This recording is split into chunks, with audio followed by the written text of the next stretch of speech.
I'm Owen Bigland. This is the Inside Edge video blog. Okay, a couple of quick topics on this one. First one I'm going to talk about, I had a lot of comments talking about, the blog I did a while back on pre-sales, having agency representation when you're on the buying side, hiring a realtor to represent you and give you fiduciary duty. I had a lot of comments on those. I had a couple of stories there. A couple of different people said, they know of a buyer that bought a couple of pre-sales, of course, and then, got the keys on it, ran into some financial trouble, overextended themselves. I've done stories on this before. A couple of years ago, you heard these stories about guys buying 2, 3, 4 units out in Surrey, no ability to close on them. The hope was that they would sell them as an assignment before completion, make a whole bunch of money and ride off to the sunset. And that might work out for you, but there's a good chance it's not. And so many of these horror stories that I hear, because I'm actually, I sell pre-sale units after the people have bought these, and their circumstances have changed. I'm getting ready to list 2 this fall that are just getting ready for occupancy now. I didn't sell these units to these people, and we're going to be selling them, and we're probably going to be looking at a loss on both of them. After they deduct the GST that they paid, there's going to be a second set of GST that someone's going to have to pay on the resale. Plus, I've got lots of competition from the developer. They've got a whole bunch of listings that they put out now that they were holding back. But a lot of the stories I hear from people that get, overcommitted in things like this and, didn't really know what they were buying, they usually, it turns out, did not have a realtor representing them. They went into the display center. They bought directly from the developer. And you need to be very careful with this. If you're going to buy a pre-sale condo, make sure you hire a realtor to represent you in the sale. I'm available. I sell 2 or 3 a year like this where I don't find the condo for them. They call me up and say, "Oh, and I want to buy a condo. It's in Brentwood or Metro Town. I've done my homework. I know you're not huge on pre-sales, but I do want to buy this unit. It's going to be ready in 3 years, etc." Fine, I'm more than happy to meet you out at the display center and I will represent you. It doesn't cost you anything. The developer is going to pay me. The developers love to work with people off the street. You come into the display center and buy, because then they don't have to pay the cooperating commission. But as your representative, again, the developer is going to pay me. I'm going to do a few things. A, I'm going to make sure you've done your homework on this. You want to buy the pre-sale, no problem. Here's what you're paying price per square foot. Have you looked at what's in the tangible market? Yes, okay, because this is what's around here right now, and the price per square foot, no GST. Okay, fine. The other thing I'm going to instruct you on is you do realize that this is a long-term commitment here. If you're going to buy a pre-sale, you better make sure that you can complete on it. You can complete on it, and if your circumstances change for some reason and you have to sell it, keep in mind that there's a good chance you might lose money. I'm going to go through all these scenarios with you. If you still want to buy the pre-sale, great.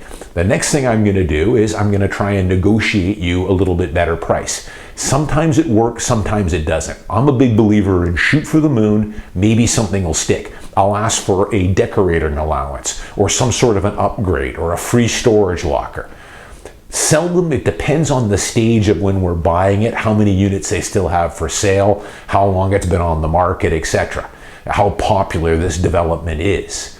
Usually they don't give me too much, but sometimes, hey, I am able to negotiate a $2,000 decorating credit or a storage locker or a bike locker or something else. The next thing I'm going to do for you as your representative on pre-sale is I'm going to read through the property disclosure statement, the developer's disclosure statement. They are going to give you this. It's going to be probably 200 pages. They're going to give you a week to read through it. After a week, what they call the rescission period, then it's done as a firm deal. So I'm going to read through that with you, and I'm going to give you all the highlights, the main ones being what we call the drop dead date in there. So they'll have an estimated completion date, but don't buy it. Chances of it completing on time are slim. They will have what we call an outside date there. So that would be if there's delays, which there always is, that would be up to the latest completion date. And that'll probably be 1.5 years beyond what they're quoting as the estimated completion date. So I'm going to go through all these things, read the contract, the disclosure statements. Remember, we're dealing with the developer's contract to purchase and sell, not the standard contract to purchase and sale I work. So there's a lot more clauses in there favoring the developer. So I will go through all those and make sure that you understand those. But the big thing is that when you're buying pre-sale, it's not going to be done for 3 years, 4 years maybe. Lots can change. Interest rate changes. Who knows what kind of interest rate you're going to get. Your job could change. You've got the 5% GST. And if you have to sell it again, there's going to be a second set of GST that someone's going to have to pay. So at least you're going in knowing all the scenarios. That's what a buyer's rep will do for you, especially on a pre-sale. And again, I'm getting paid from the developer. My service is free to you if you're looking to buy a pre-sale. Final thing I'll talk about, I've brushed on this a few times before, is what we call buying a listing. I can't remember a summer I've had where I have politely turned down for now, listings. Most of them are luxury condo listings, downtown Vancouver. And this is kind of what happens. You get a market that's had a pretty good run here. People kind of think, hey, maybe now might be a good time to sell. But they might have an unrealistic expectation of what that home is worth. And when you hire a realtor, if you're going to hire someone like me, you have to trust my ability and my judgment. We're on the same team here, folks. I want to get you the absolute best price I can for your home. It's a feather in my cap. I'm always looking to set new price records. But, we are under certain constraints about what are the comparables that have sold in your building or in the neighborhood, where the market is at for activity, and all kinds of other variables. But, this summer, I think I've probably turned down 4 or 5 listings now where I've given them my detailed CMA on where we should be listed. And I'm more than happy to test the higher side of that range, especially when the market is kind of trending up a little bit and there's such limited inventory, especially if they have a fairly unique home. But if the seller wants to drive the ship and give me a price that they want to list it at, if it's out of reason, then I'm going to say, I can't take the listing. It's not going to be in your best interest to list it at that. It's too high. It's out in the weeds. And we're talking, I've had a few here. I just had one recently. I'm going to go through here. This seller wanted about $300,000 above where I thought we should list this at. And my list price was actually testing a little bit of the high side. Now, I turned it down politely and I said, the price just is not there. Maybe in a couple more years, 3 years, eventually the market will catch up to that price. I don't know if that's 3 years from now or 10 years from now. Eventually it will, though. We quietly went our own way.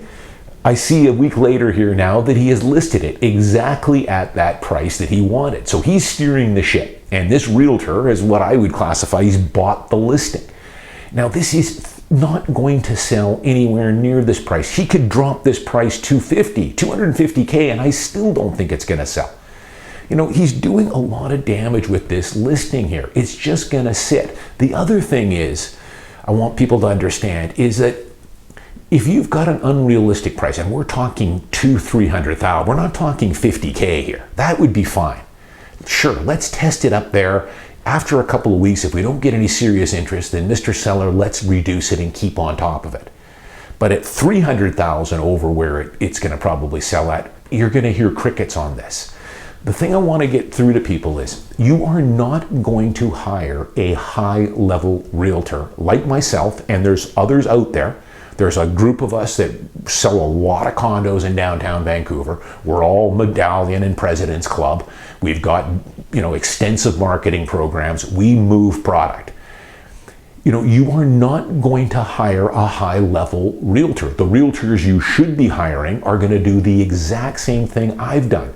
They're going to say, Mr. Seller, we are not going to be able to substantiate that price. We're way overpriced, and you're going to do more damage than good. It's just going to sit on the market, accumulate days. Maybe you reduce it by $50K. It's still going to sit, and then it's going to go terminated or expired. And now you've added a unsold to your history. When you finally do get serious about listing it, they're going to look in and see that it was an unsuccessful sale there. The other thing is what you're going to get here, the type of person that's going to take this listing is they are not going to spend any money on the listing. They have no confidence in the price. And it shows. This particular townhome, photos are taken with a camera phone, no floor plan, nothing, no video tours. I'm sure they're not spending anything on advertising, nothing. They're not spending any money on the listing. Why would they? They're $300,000 overpriced.